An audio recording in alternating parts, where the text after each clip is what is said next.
"250 million years of evolution have produced this, a giant, super efficient reptile. It's the Nile crocodile. Until recently, diving with these dangerous creatures was considered impossible. But as with any predator, it's how you engage them that's the key. And I'm about to put my belief to the test.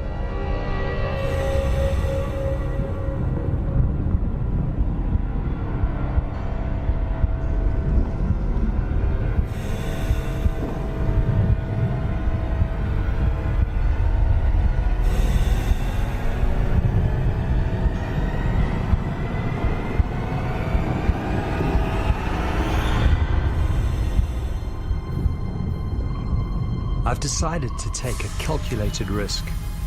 I want to dive with feasting crocodiles. Can I approach them without being attacked? Will they see me as a fellow predator or as potential prey? Can I survive within their feeding hierarchy? I'm taking a big risk, and I think people understand that. And I don't think it would reflect poorly on a crocodile if it eats me. People expect that to happen.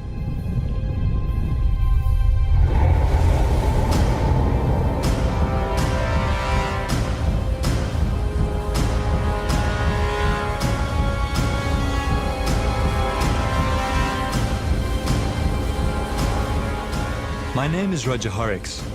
For the last 5 years, I've traveled Botswana's Okavango Delta, finding out more about these prehistoric predators. I've joined them underwater and discovered they are not just simplistic, ruthless killers. They are capable of an unsuspected tolerance. Now I want to test their ultimate acceptance by diving while they are feeding.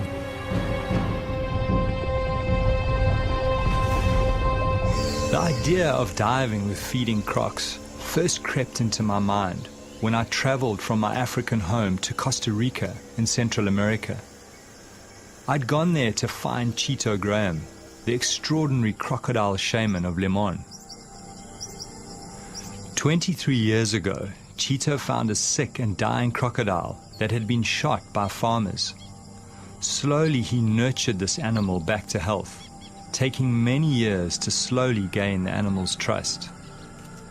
He showed me something I never thought possible with crocodiles. Cheeto is the only person in the world to get in the water and interact with the giant croc.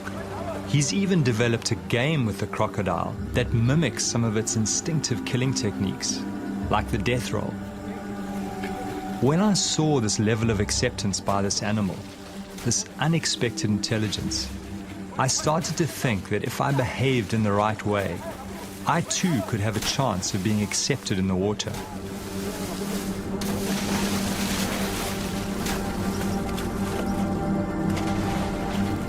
As I watched this man and this predator together, it forced me to rethink crocodile nature, and the seed was sown to set out on my quest. To attempt to dive, many think will be suicide.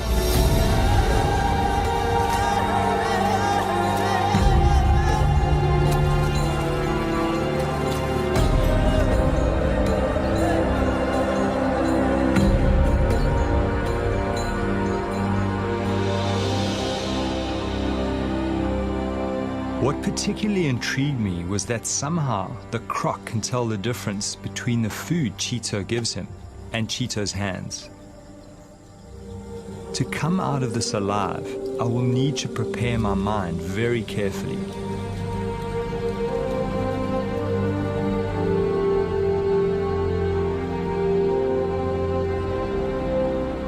Cheeto has worked at putting fear behind him, and this crocodile's ability to pick up on his confidence just strengthened my desire to attempt to dive with feeding crocodiles.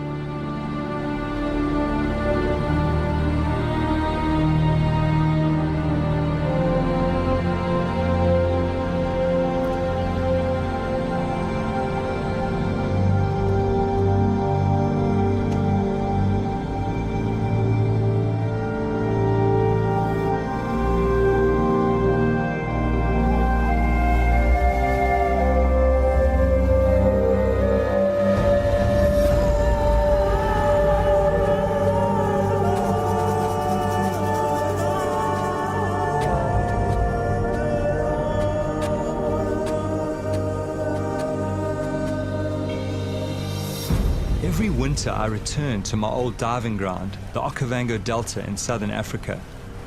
In the swamp live some of the biggest and most aggressive crocodiles in the world. It's June, when the great flood brings the clear water. All my primal senses start to come alive as I prepare my mind and my body.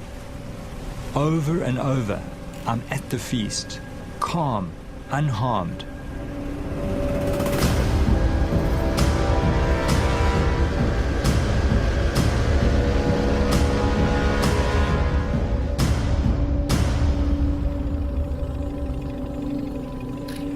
Even though I've worked with these animals for 5 years, I'm still very wary.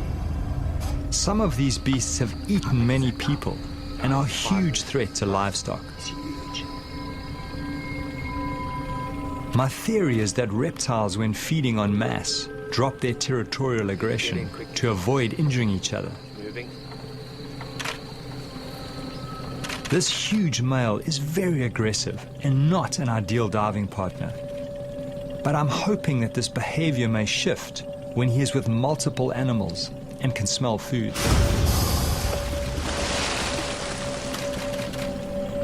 To really understand the dynamics and to see the way that these animals interact, you really need to go underwater, because that's really where it's all happening, certainly up here in the Panhandle.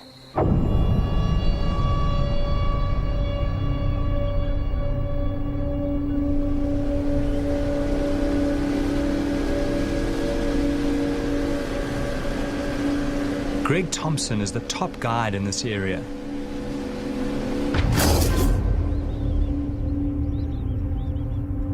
He has grown up with crocodiles, seen several animals and people being taken.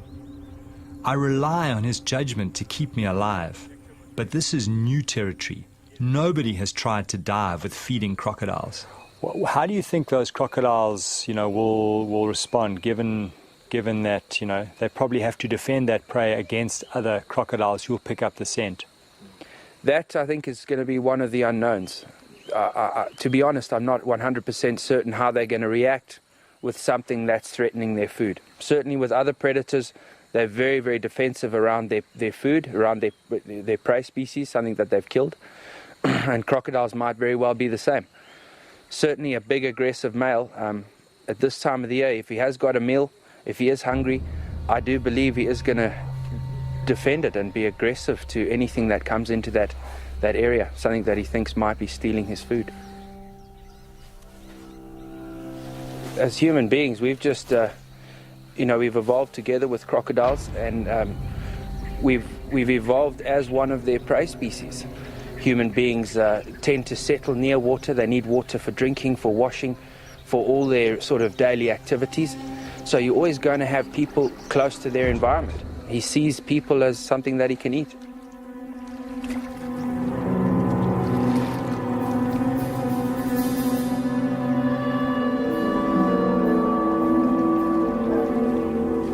Greg takes me to a nearby village close to the river. Here, two women, a mother and a daughter, had a terrifying encounter with a crocodile while collecting food and building material for their huts. Resi Sashuma lost both her arms. She has a young child to look after. Mother and daughter now live by weaving baskets with only one arm between them, somehow surviving against impossible odds. The croc that attacked them was only about 2 meters long, but very powerful.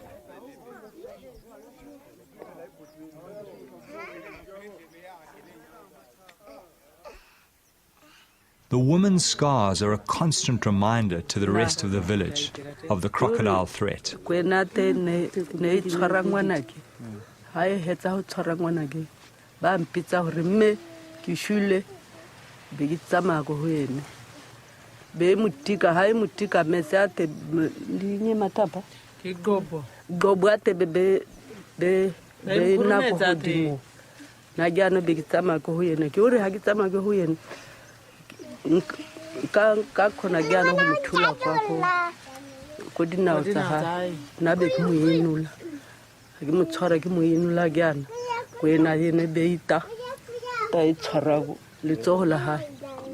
Their horrific story haunts me. Despite their loss, they have no wish to kill the crocodile. Somehow they accept this tragedy as part of living here. I wonder if only certain crocodiles attack people. I know that some crocodiles are more aggressive than others. Their personalities differ quite considerably. But there was only one way to find out. I go in search of the crocodile that attacked the woman.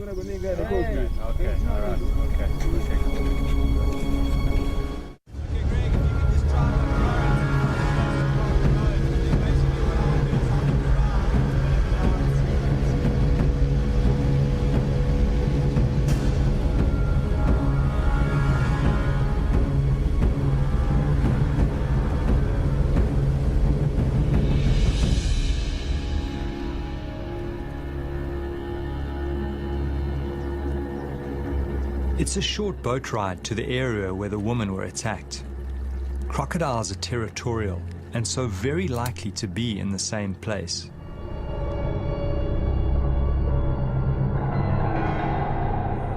As I kit up, I have this strange feeling going in the water with this crocodile. I feel so sorry for the woman, and yet no ill feeling towards this animal, which was just responding to the splashes and noises of its prey. 85 million years of instinct. I always get underwater as quickly as possible and make minimal splashes on the surface. Fish are the main diet of crocodiles. They hunt them by letting them come close and grab them in a flash of speed. They hunt mostly at night in pitch darkness, using a sensory system that picks up vibration. That's why I move very slowly in the water, very deliberately. I need to move like a big crocodile.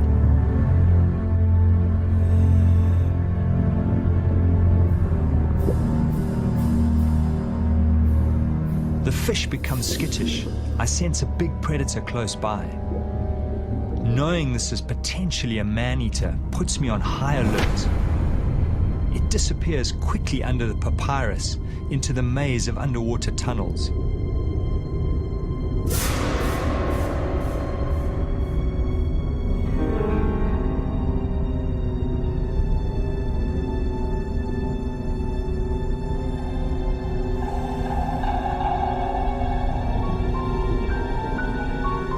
I follow cautiously. Some of these tunnels are kilometers long. Inside, there are big caves hollowed out by hippos and crocodiles where they take prey to soften for eating. The lurking croc distracts me as I move deeper into the maze. As I turn around to exit, there's that terrible feeling in my stomach. I'm confused. Everything looks different to my entry. I'm lost.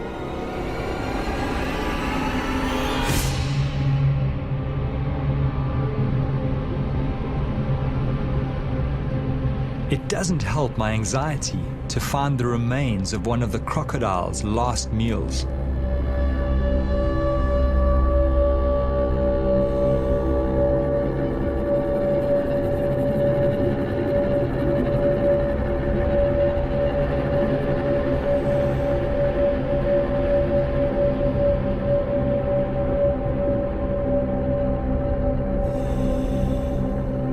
In the distance, I see a glimmer of light that I hope may lead to the main channel.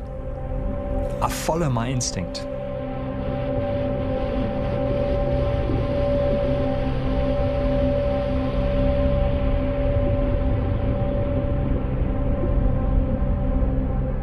It's a huge relief to be back in the sunlit channels.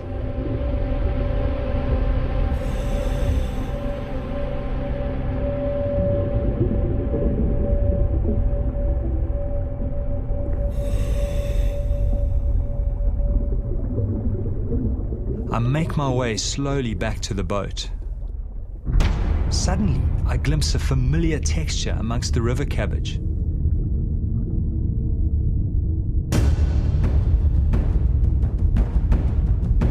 The crocodile has backtracked and exited the maze. I remind remind myself that these smaller crocs are often the most dangerous. All seems fine at first.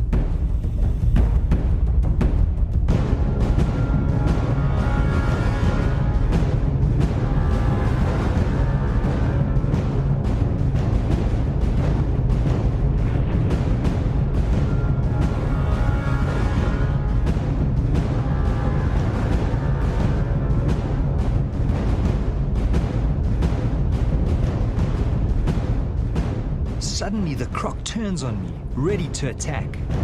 Then he goes straight for me.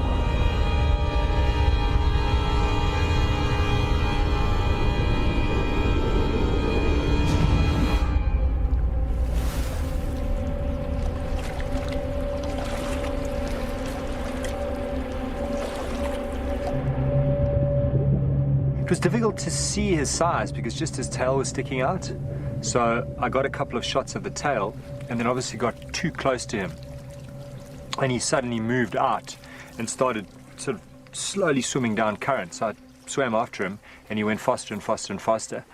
And I would say he was about a 9-foot croc, pretty much my size, maybe just a little bit bigger. Beautiful, beautiful markings and beautiful animal.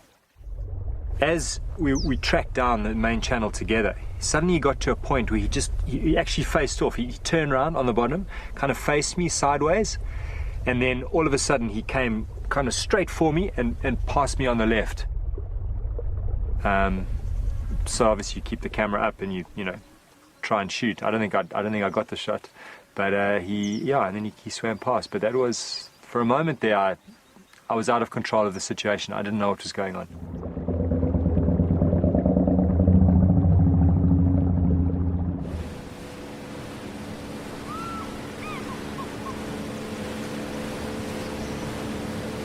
Traveling back past the village, we get word that a cow has been taken by a big crocodile and has been seen dragging it downriver. For the villagers, this is bad news. Cattle are their currency, their symbol of wealth. But for me, this may present the chance I've been waiting for. With the smell of the fresh carcass, a huge scent trail is moving downriver, calling all the crocodiles to focus on this one large food source. I worry that they may drag it underwater, and I'll never see it again.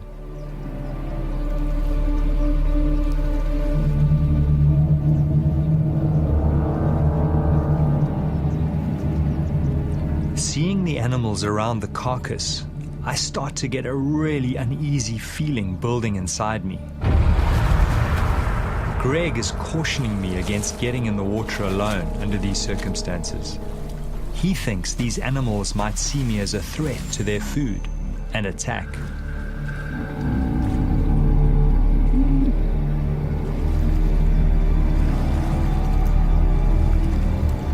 Looking at these feeding crocs, I watch carefully for their aggression towards each other, imagining myself amongst them. They seem to be very accepting of each other, but how will they react to me?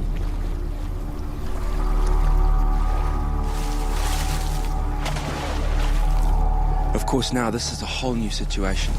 Now you've got a lot of animals. They're all keyed into food. They are competing with each other. There's a definite hierarchy at the carcass. The bigger crocs are feeding first, and they are keeping other crocs away.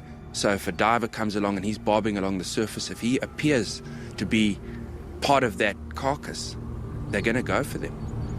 So the guys, it's a very nervous situation. I need to try and put Greg's mind at ease.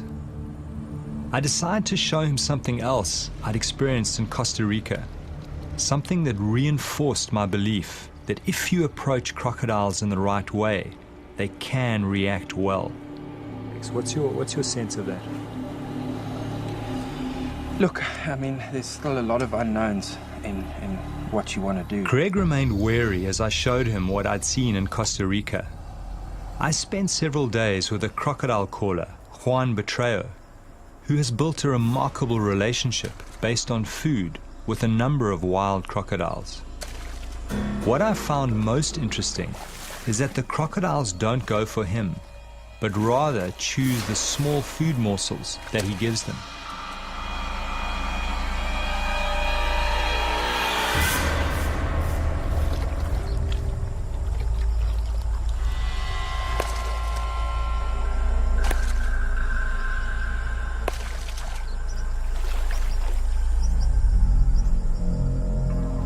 It's somewhat of a mystery why they don't take him, but this was what gave me hope for diving with the feeding crocodiles. I was counting on them accepting me as another predator at the kill and not attacking.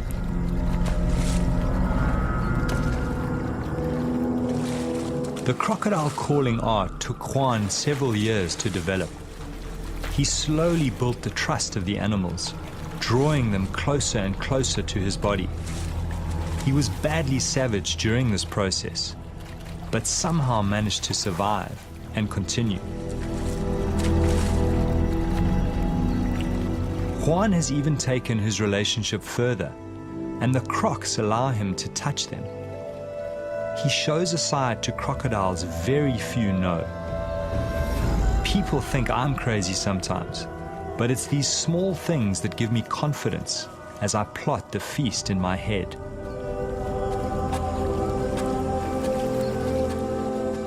Greg remains skeptical. He feels the situation is quite different, as he knows African crocodiles to be more aggressive than their American cousins. I'm hearing Greg's worries. I'm sensing I need someone in the water to watch my back. There is only one person who comes to mind, an old shark diving buddy. His name is Walter Bernardus, and he's always wanted to dive with crocodiles. Walter. Ah, fantastic. Let's get back to us. Walter, can you hear me? How are you doing? No, excellent. Listen, we've got a great situation here. These crocs have taken a cow and they've stashed it up one of the side channels, and I think it's going to be an excellent opportunity. I really need you to get up here quickly, and I think bring a medic as well, because I don't know how these crocs are going to behave with food in the water. Okay, great. Now, listen, Greg will pick you up in mine. Okay. All right, Walter. See you soon. Great, thanks, Greg. So he's coming. Walter has managed to develop extreme intimacy with giant tiger sharks. He worked out that by touching their sensory organs next to the shark's mouth, a catatonic-like state could be triggered. It was only his deep knowledge of sharks and his fearlessness up close that made this strange and intimate feat possible. I wondered how Walter would react to the crocodiles.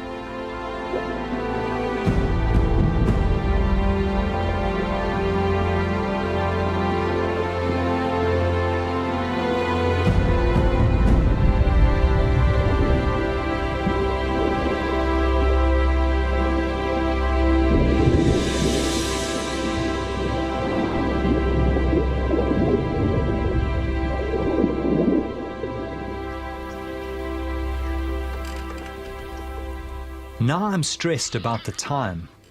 I need to get in the water as soon as possible to get Walter used to the crocodiles. I'm also worried because water clarity is dropping as the current is starting to decrease. Welcome, man. Good to see you. Good to see you too. Welcome aboard, man. Fantastic. Walter has brought with him Ainsley McClarty, experienced paramedic, recently back from working in Afghanistan. Good to be here finally. Now there's no turning back. The fear starts mounting as we speak of what we face. The water pulls me, and at the same time, its depths haunt me.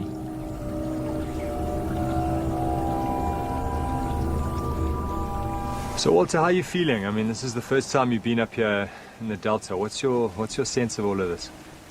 Yeah, well, it's totally new for me. You know, I'm sort of used to the big animals in the sea, but this environment here, you know, dealing with reptiles, cold water, murky sort of to clean conditions, is totally new for me. So a little bit nervous, but excited in the same time, you know. When I was first contacted, they told me that they needed a nurse, you know, someone with paramedic experience, with Africa outdoor experience. And I said to them, they don't need a nurse. They need a psychiatrist, because what person is going to go out and dive with crocs? The biggest concern when you have a limb taken or puncture wounds is obviously a person being in water, that they can bleed out very quickly. And so putting pressure on, getting a drip up as quickly as possible, and stabilizing the patient is always the most important. I've dealt quite a few times with people who've lost limbs, and it's definitely very achievable to save their life.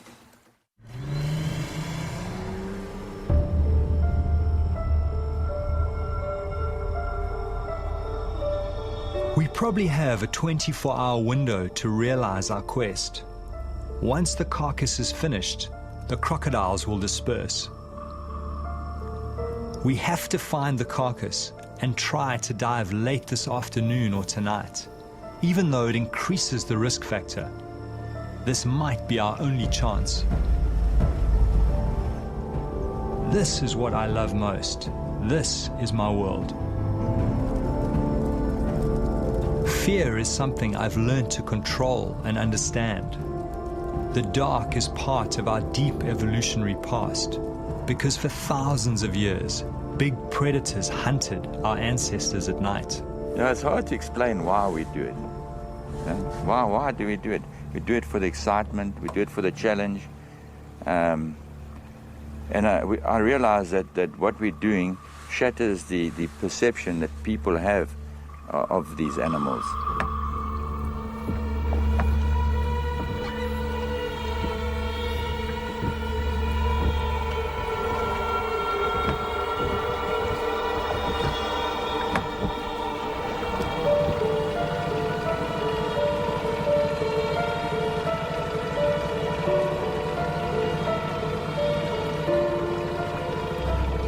Greg motors to the area where he last saw the carcass and looks for signs. Now the adrenaline is surging through me. The swamp, the reeds, the tiny insects, every sound, all hyper-real. Greg, how many of them are there? Suddenly we spot a large number of glowing eyes and plenty of crocodiles near the surface.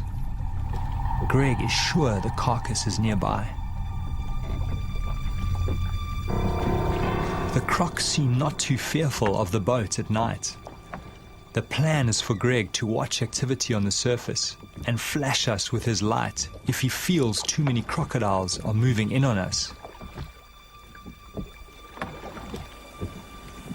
Walter, the croc. Our job is to find the carcass and determine how much flesh is left. We slip in and move cautiously.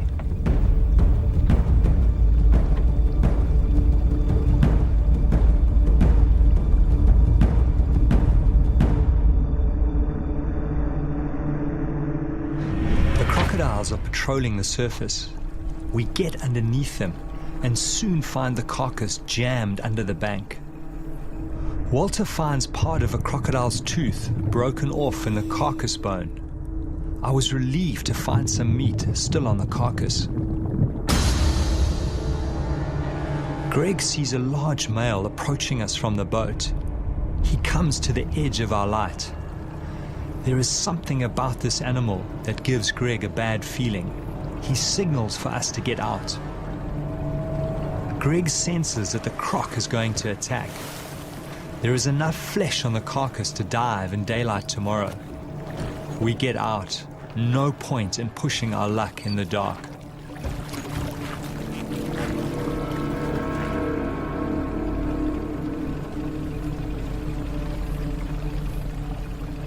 How's that tooth in that femur? Actually brought it up with me, eh? Let me have a look. Oh, that's incredible. Obviously broke off when they were biting into them, because their bite force is amazing. And apparently this ridge on the side is what they use to actually, when they lash out, you know, bash into other Now's animals. a good time to tell me about all that stuff, eh? Yeah, Oh my goodness.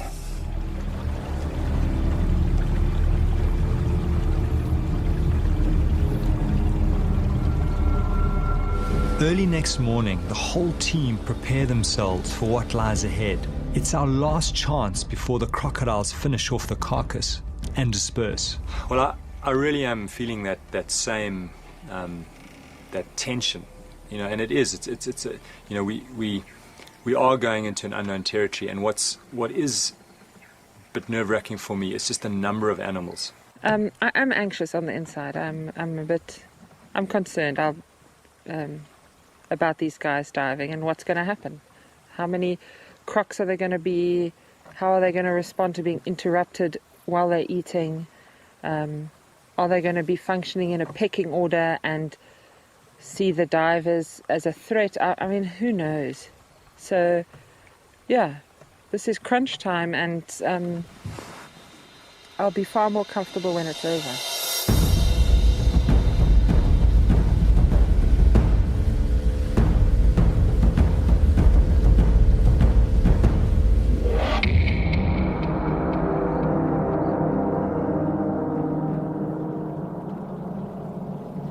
As we approach the area where we saw the carcass in the night, I'm seeing more crocodiles than I've ever seen before. Trying to heat their bodies, they need heat for the energy to feast. This big male has the marks of recent fighting. Not a good sign for us divers. I was hoping that they would be more tolerant to each other with so many animals together.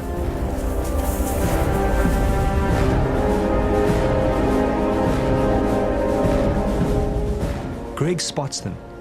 I count at least 20 animals near the carcass. Knowing we are about to enter the water, my whole stomach starts going into a knot. I focus on breathing, put all the good encounters in the front of my mind, and push the nightmares away.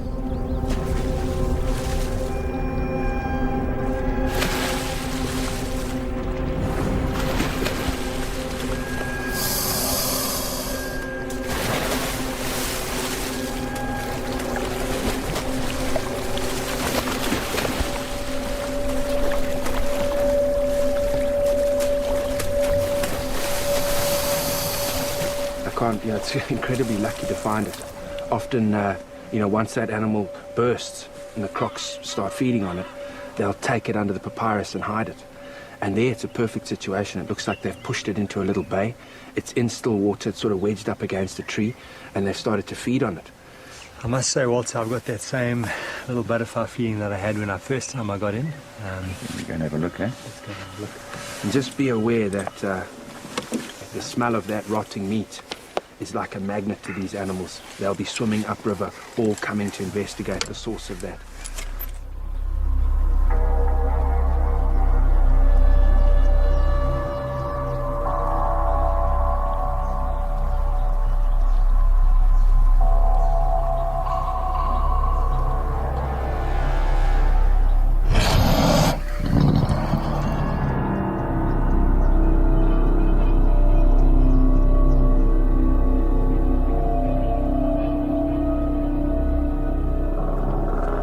Prepared into the water some distance from the carcass.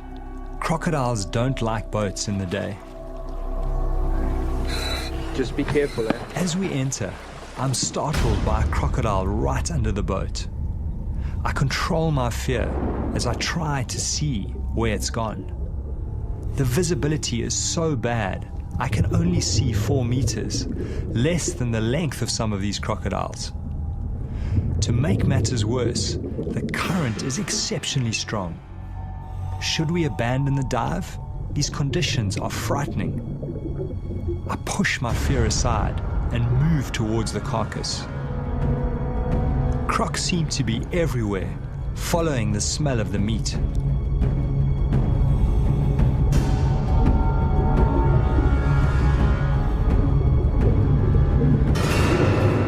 Everywhere we turn, crocodiles are waiting in places where the current is least strong. It's a maze blocked by dragons. I find it hard to read their body language, but none seem to be showing aggression yet.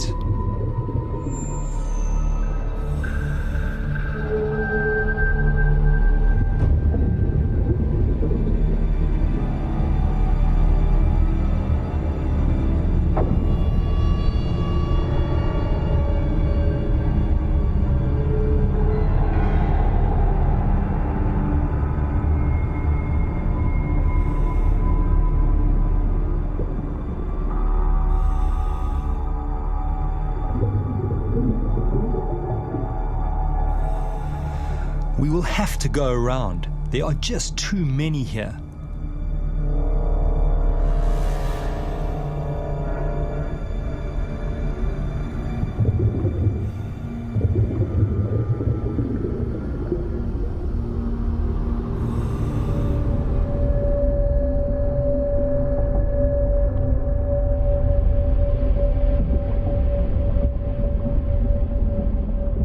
I'm surprised no crocodiles have confronted us yet. We are well into their feeding territory.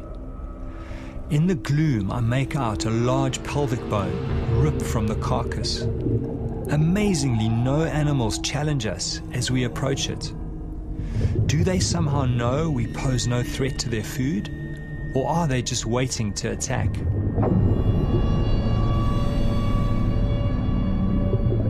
A lot of the meat has been shredded and the animal has been gutted.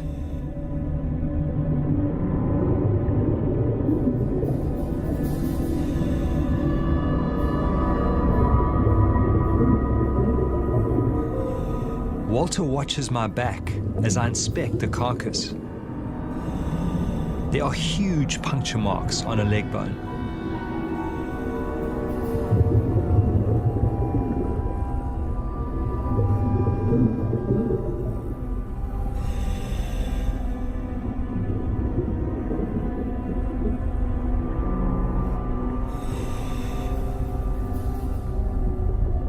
As Walter swims to the side, he sees a huge animal within a few feet of the carcass, watching us, waiting, assessing. The biggest challenge lies ahead. It's time to get back to the boat through the mounting circle of crocodiles, and somehow we have to appear confident, give no sense of being prey. Walter is telling me his plan to swim underneath as soon as the next crocodile goes up for a breath.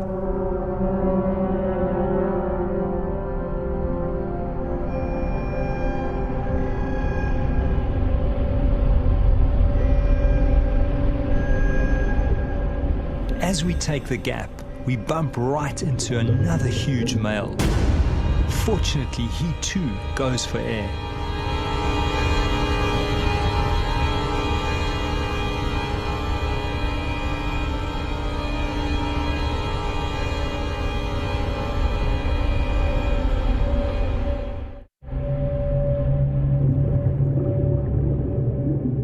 As we swim through the maze of crocodiles, the strangest thing happens.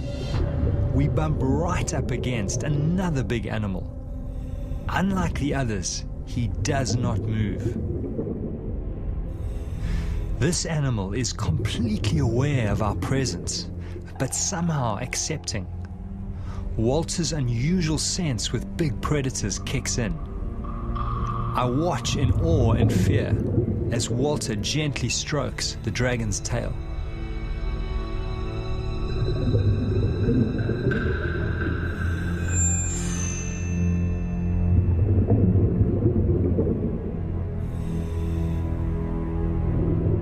Then something happens that I could never have imagined. I watch in disbelief as Walter begins to ride the crocodile across the river in the direction of the boat. Even though the crocodile is slowed by Walter's heavy weight, it does not shake him off or attack. It feels like I'm watching some strange fairy tale as Walter rides the crocodile some 50 meters across the river. I have no explanation for why a predator allows such intimate behavior.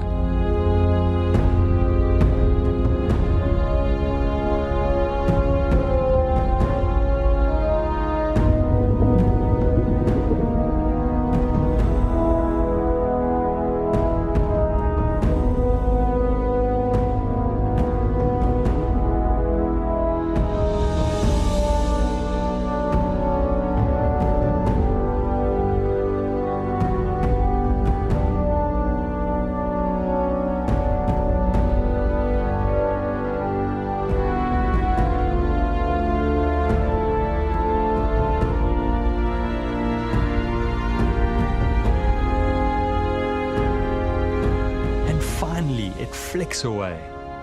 Yet again, these animals reveal another side, the mystery side that few people ever get to see. I'm humbled and awed.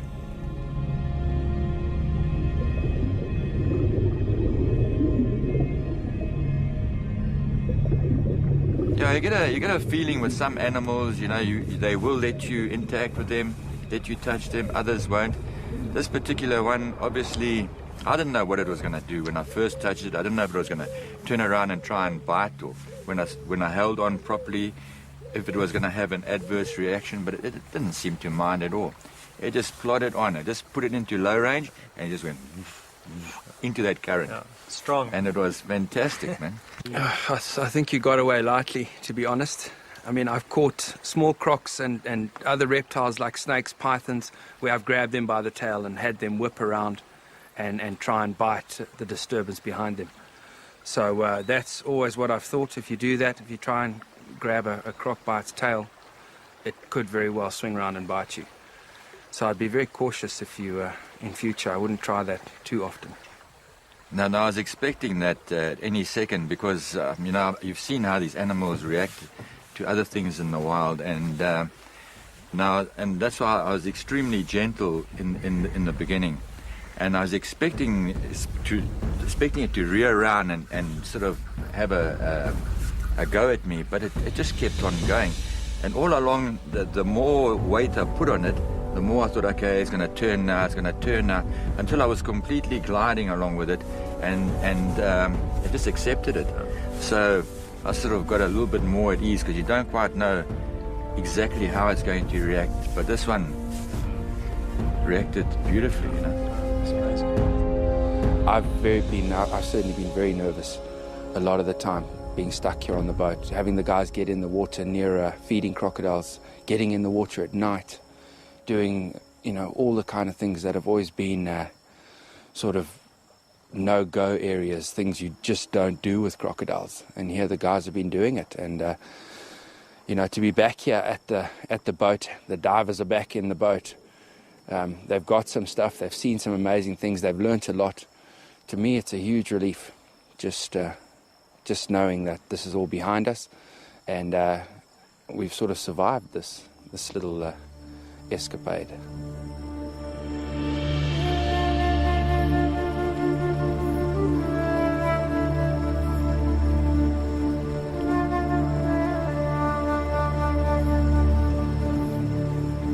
You got to accept it that coming out of the experience, you're not going to be the same as you went in.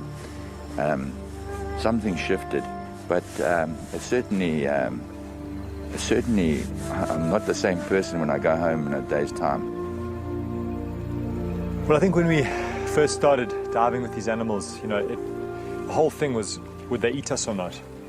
And having kind of broken through that barrier, as it were, that's just broadened my whole perception of how intelligent these animals actually are.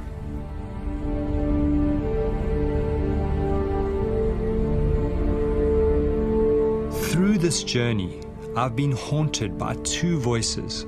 One telling me I was going to be ripped apart, another telling me these animals are accepting if treated right. Thankfully, the second voice won over, and I was able to conquer my deepest fear. It's opened up a new light on crocodiles. It's brought me closer to them as a species.